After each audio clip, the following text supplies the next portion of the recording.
नमस्कार, आपका स्वागत है। कलयुग के अंत के विषय में हमारे प्राचीन पुराणों में पहले ही भविष्यवाणी की है। कलयुग का प्रभाव कैसा होगा, कलयुग में मनुष्य का व्यवहार कैसा होगा, कलयुग की स्त्रियां कैसी होंगी, कलयुग में मनुष्य का आकार और आयु कितनी होगी, कलयुग में पाप और पुण्य की परिभाषा क्या होगी, कलयुग में मुक्ति पाने के कौन से मार्ग मिलेंगे तथा कलयुग का अंत कैसा होगा आदि के विषय में हमारे प्राचीन पुराणों में कलयुग की भविष्यवाणी की गई है। भगवान श्री कृष्ण ने कलयुग की भयावहता का वर्णन गरुड़ जी के सामने किया है, जिसके बारे में प्राचीन गरुड़ पुराण में बताया गया है। तो चलिए जान लेते हैं कलयुग के बारे में की गई प्राचीन भविष्यवाणियां। कलयुग का अंत, धर्म की विफलता, अनुशासन की कमी, मनुष्य में बढ़ती दुर्भावना, धन की लालसा, अत्यधिक काम का प्रभाव, भ्रष्टाचार से बढ़ता व्यापार, गुरुजनों तथा पूज्य लोगों की नींद, स्त्रियों में व्यभिचार और अनाचार आदि गुणों की वृद्धि, लोगों में आध्यात्मिकता की कमी आदि प्रकार के लक्षणों से कलयुग की पहचान होती है। भगवान श्री कृष्ण ने कहा था कि कलयुग में मनुष्य का मन अत्यधिक कठोर हो जाएगा। मनुष्य अशांत, चंचल, धर्म से विमुक्त होकर अधर्म के पथ पर चलने वाले होंगे। उन्हें शास्त्रों का ज्ञान नहीं होगा। जिसके मुख से जो भी निकलेगा उसे ही शास्त्र समझा जाएगा। कलयुग के अंत में अधर्म और आसुरी शक्तियों का विनाश होगा और नए युग का आरंभ होगा, अर्थात फिर से सत्य युग का आरंभ होगा और सृष्टि का यह चक्र चलता रहेगा। चारों युगों में कलयुग अंतिम युग होता है। सबसे पहले सतयुग, उसके बाद त्रेता युग, फिर द्वापर युग और अंत में कलयुग। महाभारत के युद्ध के पश्चात कलयुग का आगमन पृथ्वी पर हुआ था। यह युग धार्मिक और आध्यात्मिक स्थिति में सबसे कम प्रगति करने वाला माना जाता है।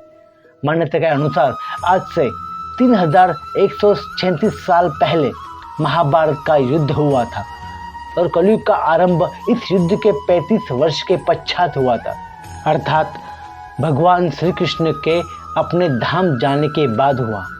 श्री कृष्ण कहते हैं, कलयुग में लोग अपने स्वार्थ को ही सर्वोपरि मानेंगे।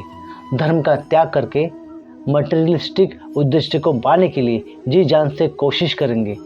धर्म में विश्वास न होने के कारण लोग अन्यायपूर्वक आचरण करेंगे। यदि हम आज के समय में देखेंगे तो पाप इतना बढ़ चुका है, मानो ऐसा लगता है कि कलयुग का अंत अब निकट आ चुका है। लेकिन कुछ विद्वानों के अनुसार ये बस शुरुआत है। कलयुग और भी भयानक रूप लेने वाला है। कलयुग के उस भयानक रूप को देखने की क्षमता आज के मनुष्यों के अंदर नहीं है। जबकि कलयुग का अंत समय निकट आएगा तो ऐसी ऐसी भयानक चीजें दिखाई देंगी। मनुष्य का रूप इतना विकृत और भयानक हो जाएगा कि वह मनुष्य कम पिशाच ज्यादा दिखाई देगा। तो आइए जान लेते हैं गरुड़ पुराण में कलयुग के अंत के विषय में क्या कहा गया है। गरुड़ पुराण के अनुसार एक बार गरुड़ जी ने भगवान श्री कृष्ण से पूछा, हे प्रभु, चारों युगों में कलयुग को ही सबसे भयंकर और दुखकारक क्यों माना गया है? इस कलयुग का अंत कैसे होगा और कलयुग का अंत समय निकट आने पर कौन से संकेत दिखाई देंगे?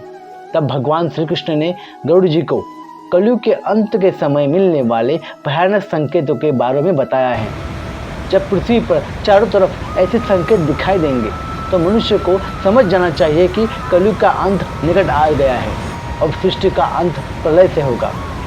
सबसे पहला संकेत भगवान श्री कृष्ण के अनुसार कलयुग का अंत समय निकट आने पर मनुष्य की आयु घटकर केवल 20 वर्ष ही शेष रह जाएगी। 12 वर्ष की आयु में ही मनुष्य के बाल पक जाएंगे। उनका शरीर अत्यंत कमजोर और सफेद रंग का होगा। कलयुग में स्त्री 8 या 9 वर्ष की आयु में ही संतान को जन्म देंगे। कलयुग की औरतें बहुत ही शील और छोटे शरीर वाली लेकिन अधिक भोजन करने वाली मंद भाग्य होगी।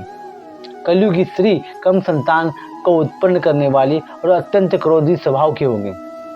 वह अपनी संतान को दूध भी नहीं पिलाएगी और ना ही उसका पालन पोषण करेगी। दूसरा संकेत, भगवान श्री कृष्ण कहते हैं, कलयुग का अंत समय निकट आने पर संसार में प्रतिव्रता स्त्रियां दिखाई नहीं पड़ेंगी। एक ही स्त्री कई पुरुषों से विवाह करेगी।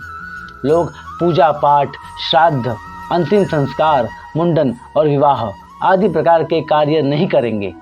जल के अभाव के कारण लोग स्नान नहीं करेंगे और अशुद्ध ही रहेंगे। कलयुग के अंत में लोग केवल मांसाहार ही करेंगे और कोई भी सात्विक आहार नहीं करेगा। कलयुग में लोगों के वस्त्र तने हुए और चमकीले होंगे। और तीसरी बात, श्री कृष्ण के अनुसार जब कलयुग का अंत समय निकट आएगा तब वृक्षों में फल आना बंद हो जाएंगे। सभी वृक्ष फल रहित हो जाएंगे। सृष्टि में हर तरफ शमी के वृक्ष दिखाई देंगे। मनुष्य शाकाहार छोड़कर मांस का ही भक्षण करेंगे। कलयुग का भोजन तामसिक और रोग उत्पन्न करने वाला होगा। इसी कारण से लोग जल्दी ही बूढ़े होकर मर जाएंगे। कलयुगी मनुष्य गाय की पूजा करना ही बंद कर देगा। सभी गाय का मांस खाएंगे। गायों को केवल दूध और मांस के लिए ही पाला जाएगा। चौथी बात, कलयुग का अंत समय निकट आने पर अल्पवृष्टि होगी, अर्थात बहुत ही कम बारिश होगी। खेत अनाज नहीं उगा पाएंगे। धान्य का आकार बहुत ही छोटा होगा और फलों में रस भी उत्पन्न नहीं होगा। मनुष्य भूख और प्यास के कारण ही मरने लगेगा। मनुष्य को केवल बकरियों का दूध ही प्राप्त होगा। पांचवी बात, जब कलयुग का अंत होने वाला होगा तब भगवान विष्णु सूर्य किरण में विराजमान होकर पृथ्वी का संपूर्ण जल सोख लेते हैं। आकाश में चारों तरफ 7 सूर्य दिखाई देंगे। इन सभी सूर्यों के प्रभाव से संपूर्ण सृष्टि जलकर खाक हो जाएगी। तत्पश्चात रुद्र रूपी भगवान विष्णु संपूर्ण संसार को दंग करके अपने श्वास से मेघों को उत्पन्न करेंगे और ये मेघ भयंकर गर्जना करते हुए अगले 100 वर्षों तक आकाश से जल की वर्षा करेंगे और सृष्टि की उस भयंकर अग्नि को शांत कर देंगे। अग्नि शांत होने पर वे मेघ संपूर्ण जगत को जल में डुबो देते हैं और इस प्रकार से कलयुग का अंत हो जाता है और इस परमात्मा अपनी इच्छा मात्र से पूर्ण सृष्टि में जीव की उत्पत्ति करते हैं। तो दोस्तों, इस प्रकार से गरुड़ पुराण में कलयुग के अंत का वर्णन किया गया है। उम्मीद है आपको यह जानकारी अच्छी लगी होगी। वीडियो को लाइक करें, शेयर करें, चैनल को सब्सक्राइब करें और कमेंट में लिखें राधे कृष्ण राधे कृष्ण राधे कृष्ण राधे कृष्ण।